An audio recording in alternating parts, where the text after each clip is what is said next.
Marvel's Daredevil is finally here. Or should I say I finally got done watching it. I say finally, it's taken me maybe 2 days altogether to watch all 13 episodes. But I know a lot of people already online, Facebook and whatnot, who have binge watched this like the first day it came out. Wow. To say that this was highly anticipated is an understatement. And first of all, before I get into this, I want to say how much I love this whole Netflix format. This is my first Netflix-based TV show that I'm watching, and I heard about how they do things, but just the fact that they put the whole season out there for you to watch at your leisure. Sure, I wasted no time in finishing this because I couldn't get enough of it, and I wanted to see the whole thing just because. But if I wanted to, I could watch this a couple episodes in a day and then come back to it whenever. I mean, this is the perfect format for a TV show. More shows need to do this, because sometimes it's annoying as hell to watch it week to week, or even with the constant hiatuses. Alright, let's get into the actual show, the plot, the premise, the characters. I'm going to do my best to stay away from spoilers. I don't want to spoil anything, not just for people who haven't watched it, but because this was such a different thing for Marvel to do, that I don't want to ruin anything for people. The very beginning, the first shot is we see Matt Murdock as a little kid, 9 years old, when he gets into that accident where the chemicals go into his eyes and he gets blinded. But these are flashbacks, and we get a lot of flashbacks of Matt as a kid, and not only stuff with his father, being a boxer and everything, but also him dealing with being blind. Eventually we see him being trained by this guy Stick, who is from the comics. First of all, I want to talk about his relationship with his father. I liked a lot. I liked how much time they spent with it, and what ultimately happens with his father, you feel so much for. The Stick character is such a dick, and I didn't mean to rhyme just now. I just can't think of any other word to describe him besides being a dick. I get that he was there for him. He did train him to use his senses, his heightened senses, being blind. He taught him how to not only defend himself, but to fight if he had to. So sure, that clearly came in handy. But the moment when Matt thought for a second, maybe here's my father figure, right? Or the second he tries to get emotionally attached to this guy, he ups and leaves. What the fuck? I get that's how he lives. He distances himself from people. He doesn't let himself get to that level. It's probably a defense mechanism for him to stay strong and do whatever he has to do. This Stick guy, I get that, but still, it was heartbreaking to watch this kid go through. But let's talk about present day. We see Charlie Cox as Matt Murdock, Daredevil.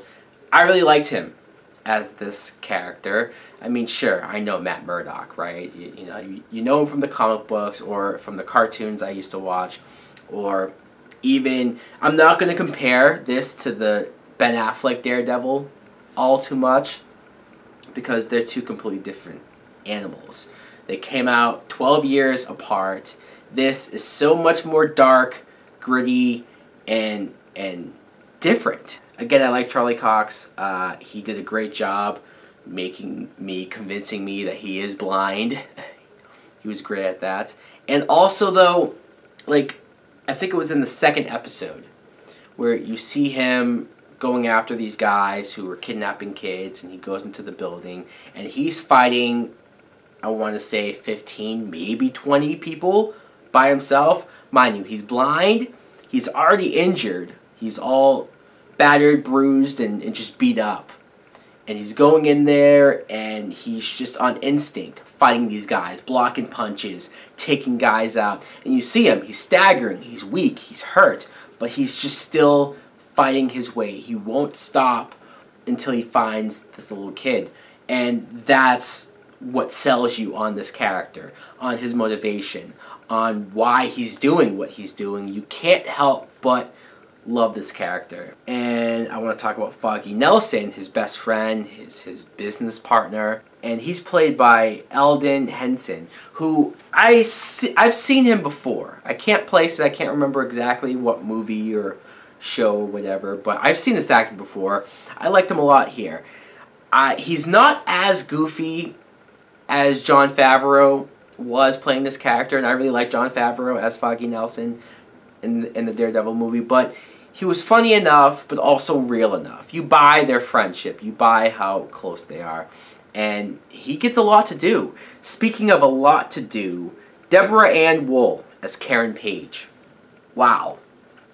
Right from the first episode, you can tell that this character is going to be a big character on the show. I love her introduction. Completely caught me by surprise. I love Deborah Ann Woll's acting. She's amazing. She's great. She's beautiful. Stuff I already knew, of course, for anyone who watched True Blood.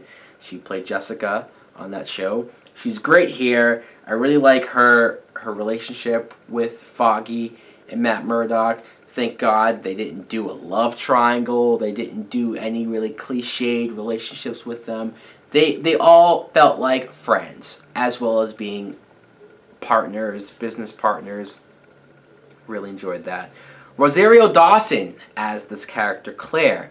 I remember when she first got cast to be in this show, I was very surprised. I was like, wow, she's a big-time actress. She probably doesn't have to do a Netflix show like this, but she did it, and she was great in it. She's a character who becomes close to Matt because she's a doctor, and she's there for him when he needs her. I like how they meet. I like their progression of their relationship. Vincent D'Onofrio as Wilson Fisk. The Kingpin. I'm trying to think right now if they've ever called him the Kingpin on this show. Even if they didn't, I really liked his character. When you think about the Kingpin, when you think about Wilson Fisk, he's very different than I've ever seen him before. And I'm not even saying like he wasn't the Kingpin. He was. In many ways, he was. He had the look down pat, not just because he's a big, bald, white guy. He's very, in some ways, he's very emotional, and he's tortured, and you see flashbacks of what happened to him as a kid and his father, and how just emotionally screwed up he is, and why those events have turned him into the guy that he is, why he does what he does. But then, when he's evil, he does some fucked up shit. Getting to the violence, the darkness, the grittiness. This is pretty intense. There's one scene where, again, no spoilers, no names, there's a character who gets their head bashed in with a car door. And I'm talking to the point where it's over and over and over again to where the head gets decapitated. And you see the body headless. Like, you see it. You see the blood. You see the gore. You see a lot of shit like that. People getting shot in the head. Knife wounds, bullet wounds. This show doesn't hold back. And some people might watch this and say, well, hey, wait a minute, this is supposed to be connected to the Avengers. This is supposed to be connected to Guardians of the Galaxy, where we have a talking raccoon in this universe. So some people might not be able to think of it as making sense being this dark. They might not like it being this dark. I'm not going to fault anyone for that. I will say, though, that I love the fact that this is as dark as it is. Because, sure, I, more than anyone, love to have fun with my superhero movies. I love to have a good time, have a good ride. But I love the fact that Marvel is willing and they're capable in doing something this dark. This is, in many ways, the Dark Knight of Marvel movies. The tone, this is Batman if he was blind. Ben Urich, a character that I remember from that first Daredevil movie, and he was there, he was a reporter, he was trying to look into the Daredevil thing and basically more so figure out who he was. This movie, though, this show does so much more with the character. It makes him an actual, real character. You like what he stands for, what he's willing to do to go after a story and to help bring down the Kingpin. What more can I say about that? Last, but certainly not least, I want to talk about the costume. Because that was a big major thing, right? When we first saw Matt Murdock in costume, we all were like, yeah, let's see what it looks like. And then some of us were like, what? What the fuck? He's wearing all black, and he has a black mask just right above his mouth. And people were like, what the fuck? That's not the Daredevil costume. That's not red. That's not this and that. And then we eventually found out that they're taking this from the Frank Miller beginnings of the Daredevil comic book, where he did wear the all black. And watching the show, though, I didn't mind it. It kind of just became his look. It fit the tone of the show. And it wasn't until I was, I'd say, what, 7, 8, 9 episodes in when I realized, wow, he's still wearing this black costume. And I don't mind.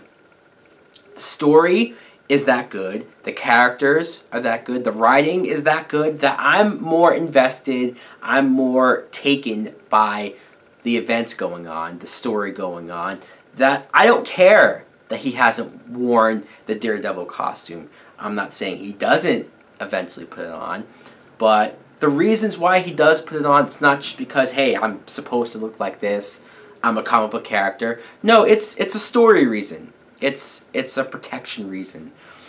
And the reveal of him wearing this Daredevil costume was badass. I love the way it looked. It was different, but still felt true to the character. Once I was done with this, thinking and saying, goddamn, was that great. This has fastly become one of my favorite shows right now. The only thing that sucks is that it's over, technically, right? I've already watched it. It's over. It's done. That doesn't mean we're done with the character. Clearly, he will be back when the Defenders get started, once they start some more of their shows. This has me excited for the other Marvel TV shows, Netflix shows that they're doing. Jessica Jones, Luke Cage, Iron Fist. This is good. This is great. If this is what they had in store, this is the first thing that they gave us. Imagine what they have planned next. Not only that, I so hope, along with everything that they have planned for Daredevil in this whole run, I hope that we get a season 2. Because I really like this cast, I really like this tone, I really liked how they presented the story. I can't praise this enough. I know I don't really do ratings for a TV show per se, but since it's my channel, what the fuck, why not? I'm gonna do it. I give this a better than sex! Daredevil, Marvel's Daredevil is a better than sex. It deserves it, no doubt. Anyways, guys, let me know in the comments below if you too have checked this show out on Netflix. What'd you think of it? Like, comment, subscribe. Later!